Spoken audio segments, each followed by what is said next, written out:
bonjour, bonsoir à tous, j'espère que vous allez très bien. Quant à moi, Dieu fait grâce. Je vous souhaite la bienvenue dans la cuisine d'inspiration, saveur culinaire. Merci à tous mes abonnés anciens comme fidèles, aux nouveaux, je vous souhaite la bienvenue et aux visiteurs, merci beaucoup de votre passage. Que mon Dieu vous bénisse tous. Aujourd'hui, je vous apporte ma recette du jour. Au menu, nous aurons un courbouillon ou un bouillon de poisson-chat au poivron. Une recette simple à faire, simple à réaliser. C'est parti pour la réalisation. C'est parti pour ça. J'aurai besoin de ces quelques ingrédients pour réaliser ma recette du jour. Donc, nous aurons besoin du poisson-chat que j'ai bien nettoyé. J'ai utilisé 2 poissons-chat. À vous de voir la quantité qui vous conviendra. Ensuite, j'aurai besoin de 3 poivrons. Ici, je vous montre un, mais j'ai eu besoin de 3 poivrons. La couleur n'a pas d'importance. À vous de voir la couleur qui vous conviendra. J'aurai aussi besoin de 2 oignons jaunes. Et ensuite, j'aurai besoin d'une tomate fraîche, tomate fruit. Vous pouvez prendre la tomate pelée. J'aurai besoin aussi d'une tête d'ail. Ensuite, j'aurai besoin aussi de la coriandre comme herbe aromatique et j'aurai besoin du persil. Vous pouvez prendre les herbes aromatiques de votre choix, fraîches ou séchées. J'aurai besoin de mon assaisonnement, assaisonné selon vos goûts. J'aurai aussi besoin d'un peu d'huile pour la préparation et j'aurai besoin d'eau froide et d'eau bouillante. Voilà, ce sont mes ingrédients pour réaliser ma recette du jour. Passons à l'étape suivante. L'étape suivante, je viens encore verser de l'eau bouillante sur mon poisson chat que j'avais déjà bien nettoyé à l'eau citronnée. Mais moi, j'aime bien encore mettre mon poisson chat dans de l'eau bouillante pour enlever encore un maximum de, de gluants, non? De gluants qui se trouvent sur le poisson. Voilà. Ensuite, je vais verser cette eau et on va passer à l'étape suivante. Je vais laisser ça au moins seulement 2 minutes et je vais aller verser l'eau et je vous reviens. Voilà, là j'ai versé l'eau. Ensuite, je viens maintenant mettre mon oignon. 2 oignons, j'ai utilisé 2 oignons. Vous pouvez réduire la quantité. Je viens ajouter ensuite les poivrons. J'ai coupé ça grossièrement pour que ça puisse ne puisse pas totalement fondre, ça puisse se voir dans la marmite. Ensuite, je viens ajouter ma tomate fraîche. Vous pouvez ajouter la quantité de tomate de votre choix et mes herbes aromatiques, coriandre et persil. Je vais garder un peu pour la fin. Voilà. Ensuite, je viens ajouter l'huile. L'huile, mettez la quantité qui vous conviendra et je viens assaisonner avec mon assaisonnement. Assaisonner selon vos goûts et saler selon vos goûts. Mon assaisonnement contient déjà du sel, donc je ne vais pas ajouter du sel. Si l'assaisonnement ne suffit pas, je vais continuer avec mon assaisonnement.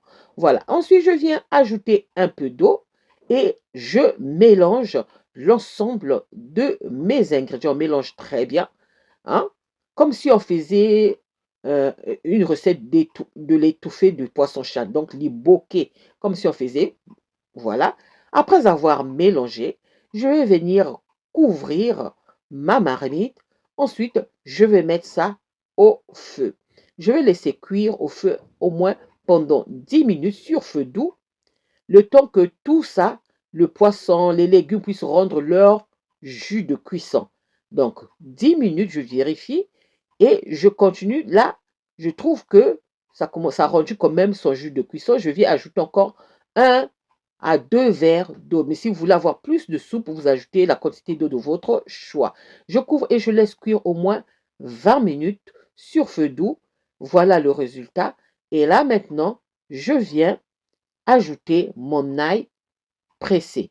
Donc, une tête d'ail. Si vous n'aimez pas trop l'ail, hein, réduisez la quantité. Mais moi, j'aime bien l'ail. Voilà. Dans mon assaisonnement, il y a tout. Ça contient tout ce qu'il faut. Muscade, poivre, tout. Donc, chez vous, assaisonnez selon vos goûts. Je répète, assaisonnez selon vos goûts. Hein? Voilà. Et là, on couvre, on laisse encore cuire au moins 15 minutes. 15 minutes après, je viens maintenant ajouter le reste de mes herbes aromatiques et c'est prêt. On laisse cuire, il ne faut pas trop mélanger avec la cuillère, c'est mieux de remuer ou de secouer la marmite pour le mélange, pour ne pas écraser le poisson. Voilà, là c'est prêt. Je retire du feu et on va aller servir. Voilà, mon bouillon ou mon court bouillon de poisson-chat au poivron. On va servir ça et on va manger ça avec tout ce que vous voulez. Qu'est-ce que vous voulez accompagner? Avec quoi voulez-vous accompagner ce plat? C'est vraiment très bon. Vous avez vu, le fait d'avoir versé de l'eau bouillante sur mon poisson-chat, ça a rendu mon poisson-chat ferme.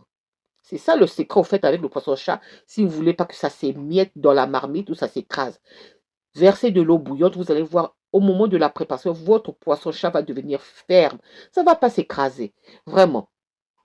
Vous pouvez accompagner, ajouter des légumes à côté, accompagner ça avec du foufou de manioc, le manioc, du foufou de l'igname, foufou de banane plantain, des bananes plantains à la vapeur.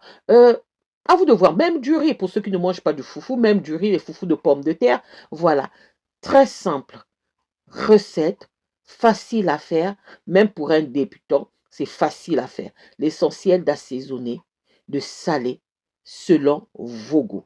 Voilà, ça c'était ma recette du jour. Comment est-ce que je réalise mon bouillon ou mon court bouillon de poisson chat au poivron.